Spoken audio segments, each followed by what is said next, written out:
નમસ્કાર, આપ જોઈ રહ્યા છો નેશન પ્લસ ન્યૂઝ. હું છું આપની સાથે હેતલ ભગત. વડોદરા ઇલેક્શન વોર્ડ નંબર 1 ના મ્યુનિસિપલ કાઉન્સિલર હરીશ પટેલે વડોદરાના સાંસદને નેશનલ હાઈવે નંબર 8 બ્રિજની આપવીતી જણાવી છે. વડોદરા ઇલેક્શન વોર્ડ નંબર 1 માં આવેલ છાણી વિસ્તારમાં national highway authority of India દ્વારા બ્રિજ બનાવવામાં આવ્યો છે. જે બ્રિજ અત્યારે વરસાદના લીધે તેના પર ખાડાઓ પડવા પામ્યા છે. જ્યારે એક સાઈડથી તે દબાઈ ગયો છે, ત્યારે વિસ્તારના જાગૃત કાઉન્સિલર હરીશ પટેલે આની રજૂઆત વડોદરાના યુવા અને શિક્ષિત સાંસદ ડોક્ટર હેમાંગ જોશીને કરી હતી. વોર્ડ નંબર 1 ની અંદર જીએસએફસી ની સામેથી છાણીથી ધુમાડ જતો જે બ્રિજ છે, નેશનલ હાઈવે 48 આવે, ત્યાં બ્રિજની ઉપરથી પાણીનું લીકેજ છેલ્લા 8 થી 10 મહિનાથી છે.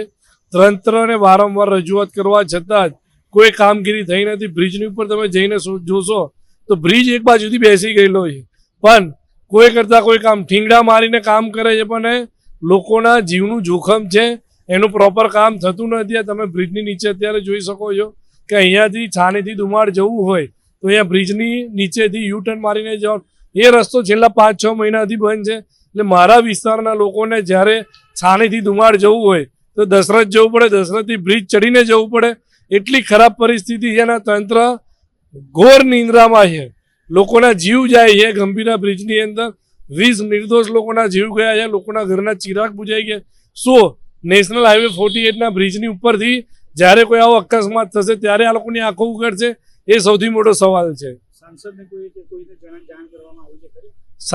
પણ 2 થી 3 વાર જાણ કરવામાં આવી છે. સવારમાં પણ જાણ કરવામાં આવી છે. સાંસદ એક જ વસ્તુ કે નેશનલ હાઈવે 48 વાળા જો વાત છે, પણ સ્થળ પર નેશનલ હાઈવે 48 વાળા કોઈ કામગીરી કરતા એવું દેખાતું નથી. કેટલા સમયથી આ છેલ્લા 7 થી 8 મહિનાથી આ પ્રોબ્લેમ છે.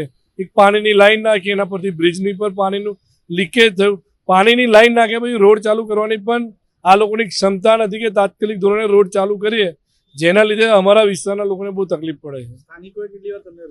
સ્થાનિકોનો દરરોજ ફોન. આજે તો રવિવાર છે, જો રેગ્યુલર દિવસ હોય તો જીએસએફસી છૂટે તો તમે અહીંયા જુઓ તો આખા વડોદરા શહેરની અંદર સૌથી વધારે ટ્રાફિકનું જંકશન આ થઈ જાય છે.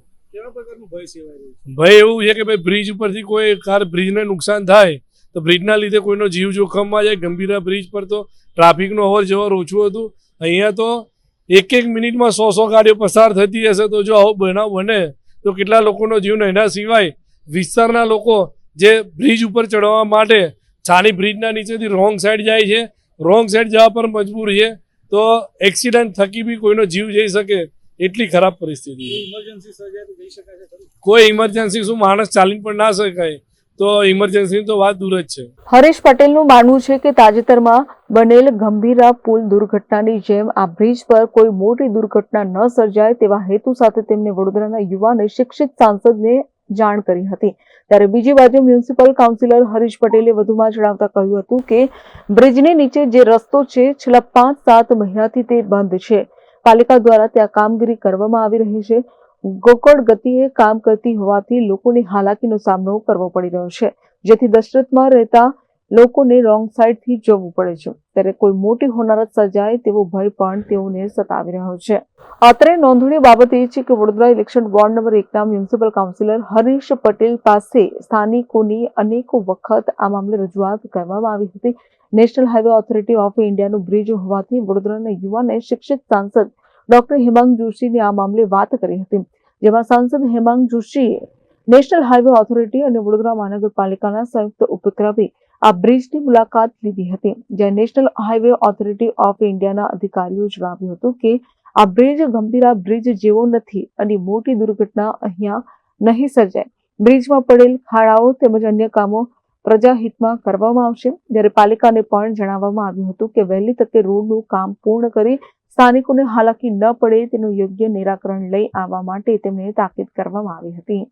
જે છાણીનો જે બ્રિજ છે અને એની અંદર જે પ્રકારની ક્ષતિની જે વાત આવી રહી છે, આ બાબત મારા ધ્યાનમાં ગઈકાલે આવી હતી અને સ્થાનિકો દ્વારા જે રજૂઆત કરવામાં આવી, એક રીતે છાણીનો જે બ્રિજ એ અમદાવાદ ડિવિઝનના નેશનલ હાઈવે હેડક્વાર્ટર્સમાં એ પડતો હોય ત્યારે અમદાવાદ ડિવિઝનના જે જીએમ છે એમની સાથે પણ મારે ચર્ચા થઈ.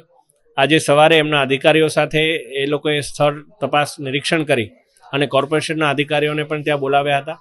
અને જે કોર્પોરેશનની જે પાણીની લાઈન છે એને લઈને જે પ્રકારની આ જે સમગ્ર દ્રશ્ય જે ઊભું થયું છે એને લઈને એ લોકોએ મરમ્મત પણ શરૂ કરી દીધી છે. વાત રહી એના સ્ટ્રેન્થનિંગ અને ગંભીરા બ્રિજ જેવી ગંભીર પરિસ્થિતિની, તો એ બાબતને રૂલ આઉટ કરી છે. નેશનલ હાઈવેના અધિકારીઓએ પણ કીધું છે કે એવી કોઈ પણ ગંભીર બાબત એમને જણાતી નથી. અને તો પણ જ્યારે અમે સૂચન કર્યું છે, આજે આપે કહ્યું એ રીતે વોર્ડ નંબર 1ના કાઉન્સિલરશ્રીએ મને પણ આ બાબતની જાણ કરી છે અને મેં એમને એ બાબતની પુનઃ જાણ પણ કરી કે આવી કોઈ પણ ખૂબ જ વિકટ અને ગંભીર પરિસ્થિતિ નથી, પરંતુ હા, જે ક્ષતિ છે એ ક્ષતિને વહેલામાં વહેલી તકે મરમ્મત કરવા માટેની યોગ્ય સૂચના આપી દેવામાં આવી છે. રોંગ સાઈડથી જવા માટે વાહન ચાલકો સ્થાનિકોનો થોડો ભય છે, કેવી રીતે દૂર થશે? ના, ચોક્કસ એ રોંગ સાઈડનું તો કોઈ દિવસ એ પ્રકારનું આપણે ચાલી ન જવું પડે, અને ખાસ કરીને હાઈવેમાં, કારણ કે હાઈવેમાં 1 સેકન્ડમાં કોઈ વાહન આવે અને કંઈ પણ મોટી દુર્ઘટના થઈ શકે. એટલે આપણે પણ એ બાબતે સૂચન કરીએ છીએ કોઈએ પણ રોંગ સાઈડ વાળો જે રસ્તો છે એ ના પકડવો જોઈએ.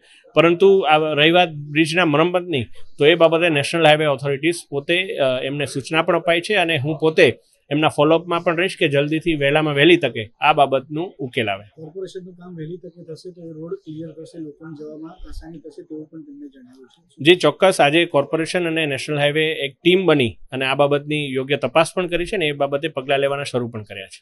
કેમેરામેન નવનીત પ્રવીણ સાથે Satyam Rajkar, Nation Plus News, Vadodara. સમાચારોના સતત અપડેટ મેળવવા માટે અમારી નેશન પ્લસ ન્યૂઝની યુટ્યુબ ચેનલને સબસ્ક્રાઇબ કરો, બેલ આઇકન દબાવો અને જોડાયેલા રહો ફેસબુક, ઇન્સ્ટાગ્રામ અને ટ્વિટર પર.